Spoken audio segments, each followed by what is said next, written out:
But it's absolutely a step in the right direction. And considering the makeup of City Hall today, I think that we should be very enthusiastic about this and do everything we can to make sure that the rest of the council will support it. I want to introduce Peter Nierengarten. He is our Sustainability Director at City Hall. He's been with us for, what, a little more than a year now? Very lucky to have Peter. He's from Fayetteville and repatriated from Portland. And we're very happy to have him. He's done most of the work here on this. To tell you real briefly before I turn it over to Peter, I know I'm preaching to the choir here, but I want to say this because sometimes it's really important for the choir to get up out of their seats and sing as loud as they can. You know, it's been about 2 years, a little more than 2 years for me since I've been able to work in my own garden, since I kept my own chickens. I live in a home now where I'm not able to do that, and I miss it a lot. And about 2 or 3 years ago is when I really started thinking about our food systems. I was inspired, and then I started to learn that other people in the community were just as inspired as I was. That's about the time I met Dawn and some of the other people here in the audience. And, you know, a lot of times we don't think about how important our food systems are, but, you know, whenever I decided to run for office again, the second time, my wife was pregnant with our daughter, and I made a commitment then that I was going to try and do things in my second term that were dedicated to her and her life that she was going to have. And I think food systems are absolutely a big part of that. We don't realize today that there's only about 3 days of food in each one of our grocery stores. If we had some kind of catastrophic event, you know, Lord forbid that happens, but if we're 3 days away from anarchy, from hell breaking loose. But we wouldn't be if we had a place like Tricycle in every neighborhood. And I think that's not just for food, but also for the culture. That should be probably one of our #1 goals as we look to changing even just our local political system. So that's what this is about, and I hope to support it. So after Peter gives his presentation, happy to take any questions from you, and then we'll tell you maybe who else you could talk to make sure this gets passed. Thank you. Thank you, Alderman Petty. I really appreciate that introduction.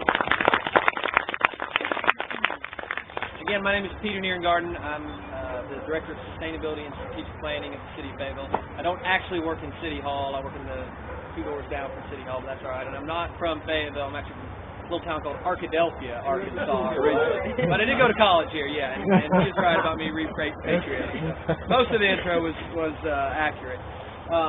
So I'm going to share with y'all, obviously, a PowerPoint presentation here. I know that's just what you're expecting when you came out to Tricycle Farm. A big thank you to Don for setting up my beautiful PowerPoint projector table here and this great amphitheater. So I have some proposed changes to the UDC, which stands for the Unified Development Code, and that's the city code that regulates land use and zoning and basically what property owners are allowed to do or not do on their property here in the city of Fayetteville. And so these changes are all proposed in support of urban agriculture, or greater access to urban agriculture. So just a little bit of history. Many of you probably know a lot of these statistics, but we have a real hunger issue in Arkansas, Northwest Arkansas, and in this community. We have a lot of folks that are food insecure, and we've got really high SNAP use rates. SNAP is the new acronym for food stamps. And the food bank usage has increased tremendously since 2009, since the recession hit. You combine some of those statistics with the fact that food on average travels over 1,500 miles to get from the farm to your plate, and it loses, a lot of that food loses much of its nutritional value during that trip, and it represents a real opportunity to grow a more robust urban agriculture scene to support food security and those that wrestle with hunger, and support a thriving local economy. So much to the credit of folks like Tricycle Farm and Fayetteville Forward Local Food Group and Feed Fayetteville, we were able to work with the City Council and get a resolution of intent passed last March, which asked city staff to begin working with stakeholders on developing recommended changes for the Unified Development Code that would support urban agriculture. And here's a copy of that that resolution of intent. And when we started looking into it, we sat down with stakeholders, and those stakeholders were some of the groups I just mentioned: Tricycle Farms, the law department at the University of Arkansas, the community development, CDC, Community Development Design Center. Community Design Center. Gosh, I think my wife works there. Worked with them and also talked to a couple of different technical expert groups, National Center for Appropriate Technology, Northwest Arkansas Beekeepers Association.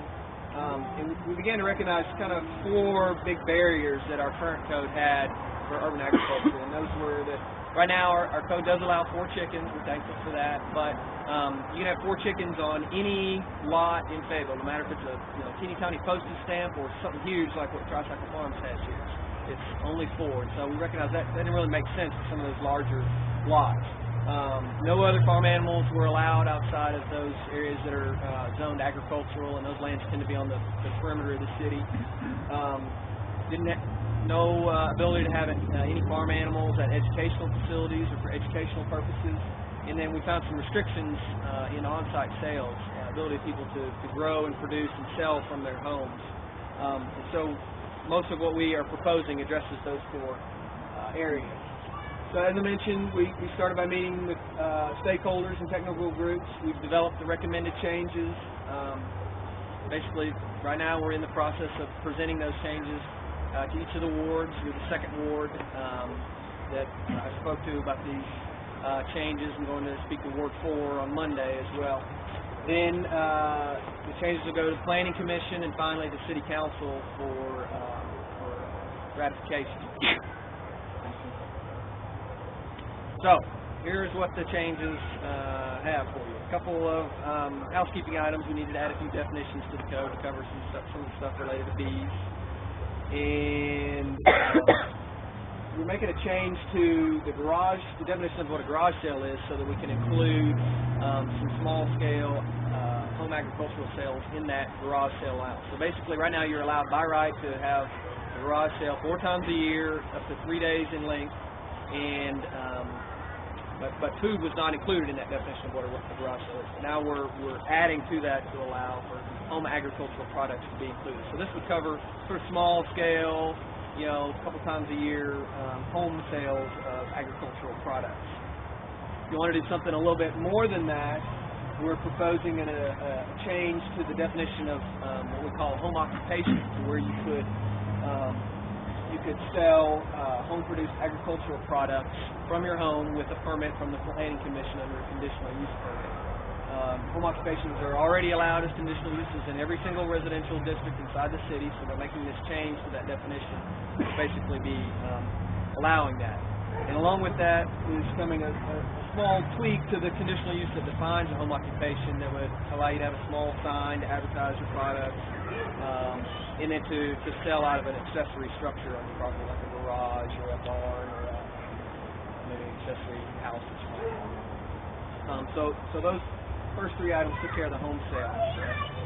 The more interesting and aggressive changes are to the animals and fowl section of the code.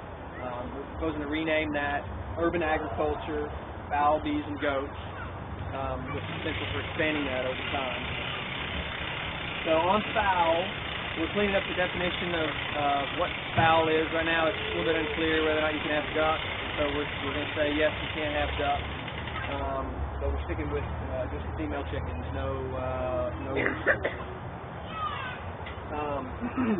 we're going to continue to allow them on single-family residential properties, but also on properties that are typically used for educational purposes, so school, or I know that based on their name, Appleseed. Appleseed, yes, we're trying to create a farm off College Avenue, and so that would be for educational purposes, and they would be allowed under this. And we're trying to teach here too. Yeah, exactly.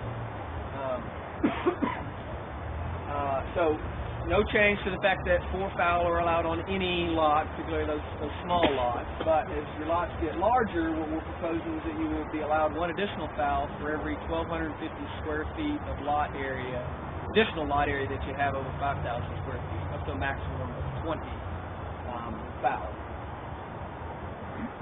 And then this bullet item, we may tweak that a little bit. Right now we're saying you got to have a minimum of 20 square feet of enclosure area. We might change that up a little bit and just require a minimum amount of coop space, because we recognize 20 square feet might be too restrictive for those who have chicken tractors and mobile coops that they move around their yard. So that item has potential to change. We're going to keep coops 25 feet away from your neighbor's residence. That's not a change. And we're gonna keep them in the side or the backyard. No change with that. And then of course we got to keep our chickens in the sanitary and happy-go-lucky condition.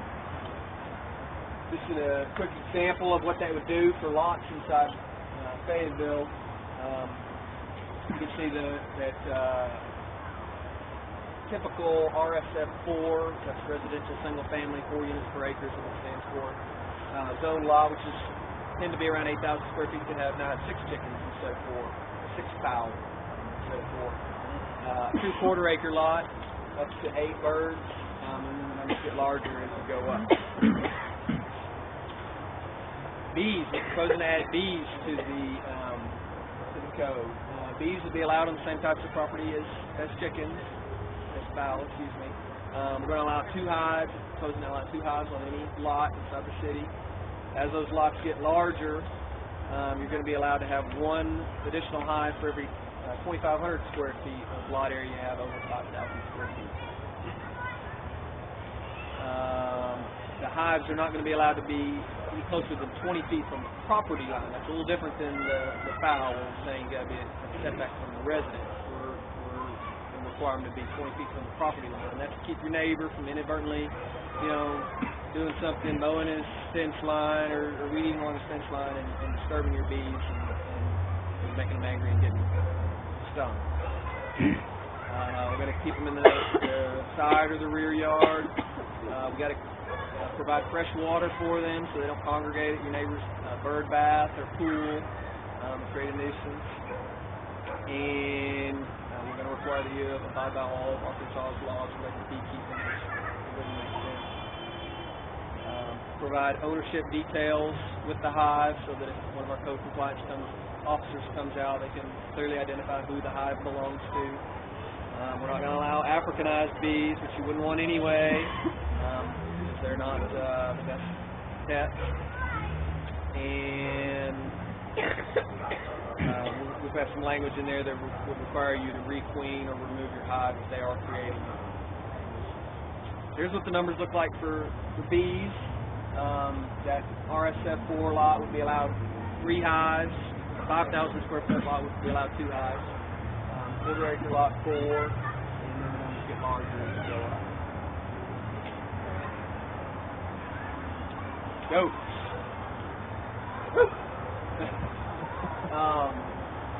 We're going to start by allowing only dwarf and pygmy goats. And these are the little guys. They're up to about 80 pounds, 2 feet or so tall at the back of the shoulders, and only females. The urban ag stakeholder group really felt like we were going to allow goats. The idea was they were going to be for milk production, so we felt like only allowing females was the way to go. We're going to require that you have a USDA tag on your goat, which is a really easy program that the USDA has to comply with. It's free, and it provides our animal control officers with a way to identify a goat if your goat does have to escape. So they are known to be rather crafty escapers. Again, same single-family and residential properties are going to be where we allow them. And educational, yes. I have that on there? Yeah. So we're going to say you got to have a larger lot to have any goats. You got to have 10,000 square feet to have any. And if you're going to have 1, the code is actually going to require you to have 2. And as the goats are social animals, and they tend to be noisier if they're alone. So we want to try and keep the noise complaints at a minimum. So if you're going to have 1, you've got to have 2. And then for larger lots, so for every 5,000 square feet you have above the 10,000 square foot minimum, then you can have one additional goat up to a maximum of 6.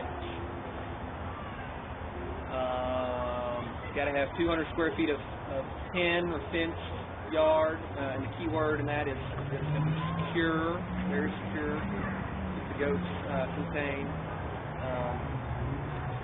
And you've got to have a stable or shelter. You've got to have that at least 50 feet away from your neighbor's residence.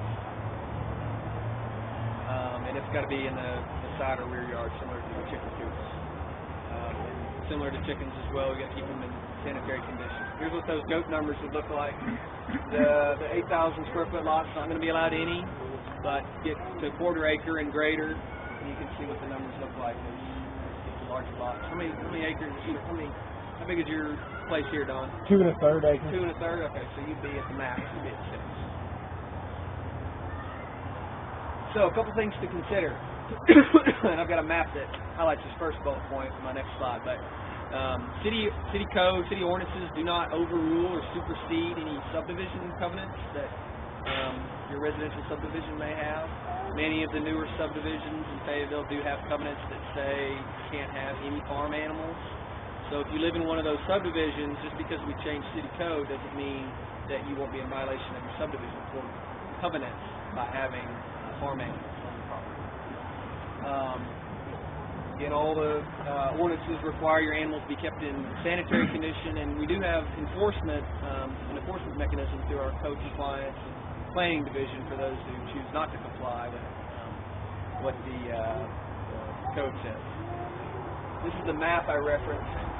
All the green dots on the map represent a residential lot in Fayetteville that is a quarter acre and larger. So they would be allowed 2 goats, 3 beehives, and I believe it was either 6 or 8 chickens. It was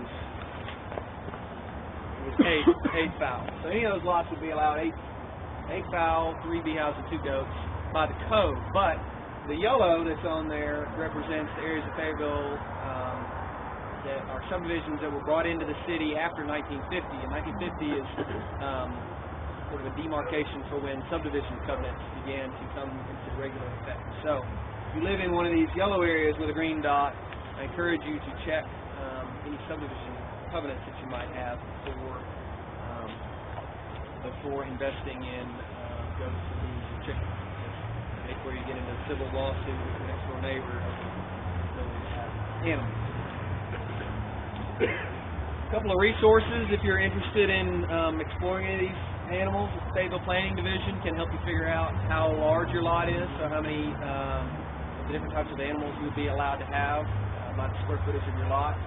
The National Center for Appropriate Technology excuse me, is an excellent resource on goats. They have a lot of expertise that they can provide. The Northwest Arkansas Beekeepers Association, they're an amazing resource on bees. They have a program for training folks on how to keep bees, kind of like an apprenticeship program. And then I'm sure Don or anybody at the farmer's market who sells eggs would be more than glad to talk to you about how to keep chickens and get lots of tasty eggs from them. Oh, okay. All right, so Don knows about bees as well. Yeah, I got a secret hive in the backyard.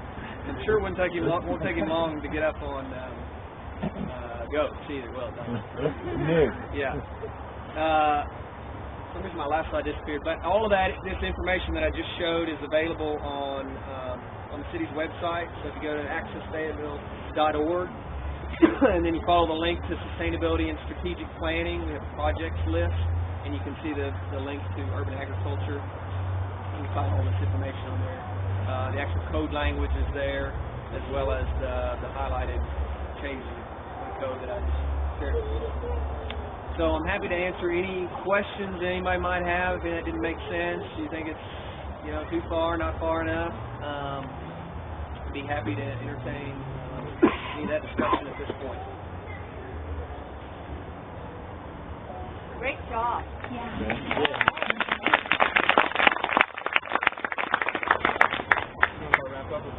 Sure.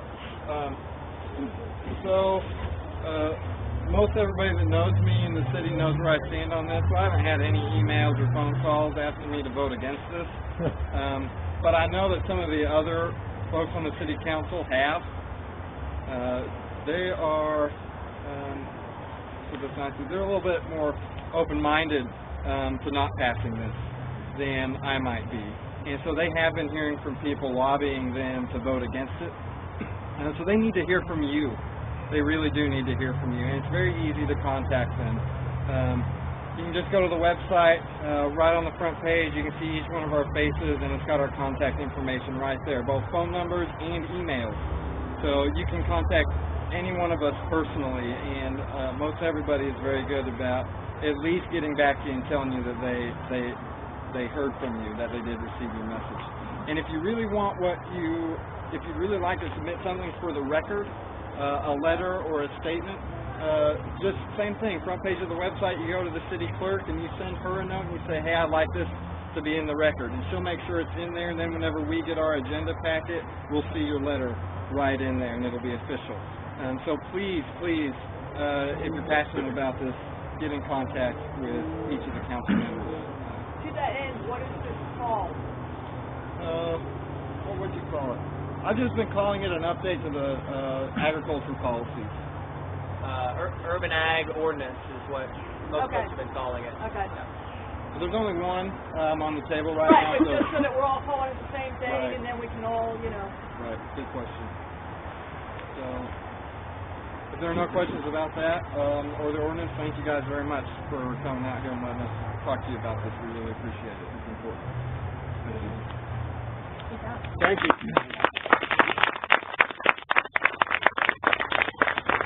Really appreciate them coming out, Matthew and Peter, and having the Ward 2 meeting here, because what better place to have a Ward 2 meeting talking about food than a potluck. Yay. So with that in mind, I want to welcome all of you. It looks like our group has grown. I think there's a lot of food over there that while we can still see it, we probably ought to plate it up. So, please feel free to move our amphitheater around and use these as chairs.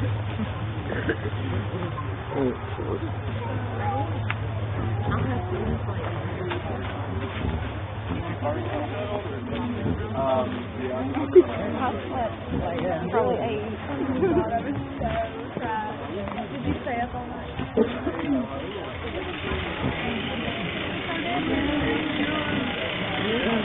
How are you doing? I'll make some food. Work the children good. Okay. Come to the end of the line where everybody is. I got a little brown. I'm going to take one and dip it in sauce and give it to you.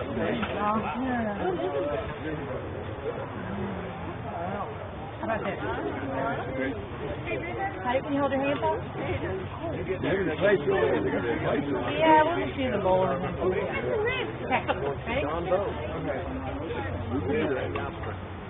Okay, now let's go sit by the fire.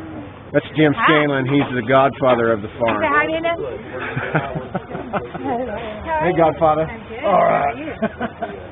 Those look all right. They look okay. They're a little dry. I'm going to dip them. Dip them? Oh, okay. There you go. Well, this is looking good. Mm-hmm. Yeah, get to a break. Too bad the camera won't pick up smells. Well, No, yeah. they'll have that on phones one of these days.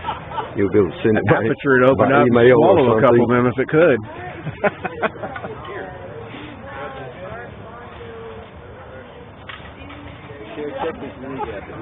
Hey, Leah. Hey, glad you made it. One he had on place was like It's all right. You made it. amazingly cheap. Just in time. A lot of Nikons for the money. Really is. A few dollars extra, you get a 3-year guarantee, and you take it back to Bedford, and they'll just mail it in, and it'll come back all clean. And I got the clutch guarantee for my iPad, and boy, did I need it. you needed it quick, Because I didn't you? dropped it on my stove floor. Yeah. Yeah, You gotta have it. I abuse these things. That's a great idea. We try and bring our own stuff. Did you make your sauce? So I think it's better now. I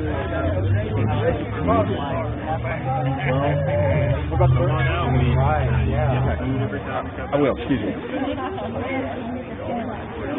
I think it'd be too fun. Tell us about your butterfly. Oh, we just released the last 3 monarchs. We did about 18 to 19 total butterflies this year. It was really fun to watch them grow and metamorphosize. You had some fritillaries and some fritillaries, some black swallowtail, and some monarchs. Yeah. That's some great help with the monarchs. Yeah. Any of you could get this year. It was really nice to see them around here, so Well, I was exciting. proud to see it every time you posted one. It's wonderful. Do that with the little case. That's great. I'm glad you were willing. Monster. You get addicted to it after you do it. Oh, I'm going around so I can get the other side. Excuse me. Hello. I'm going to slip my backpack over here. I might have been.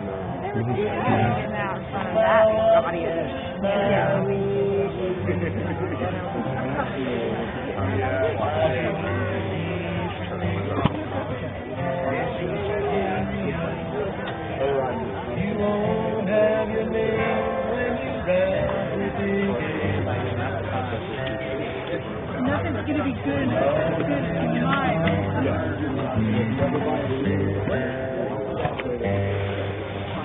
So you know it's a great soil when you can push the corner of your tripod very gently into the soil.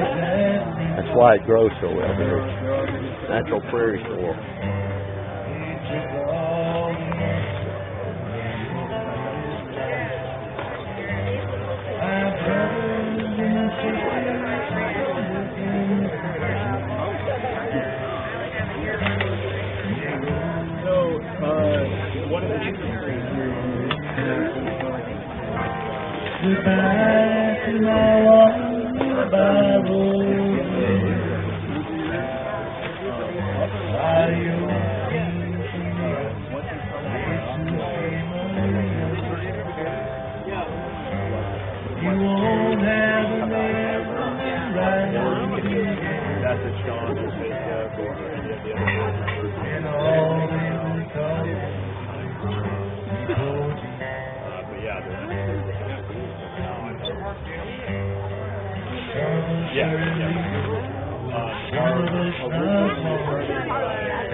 I love it too. I know exactly how you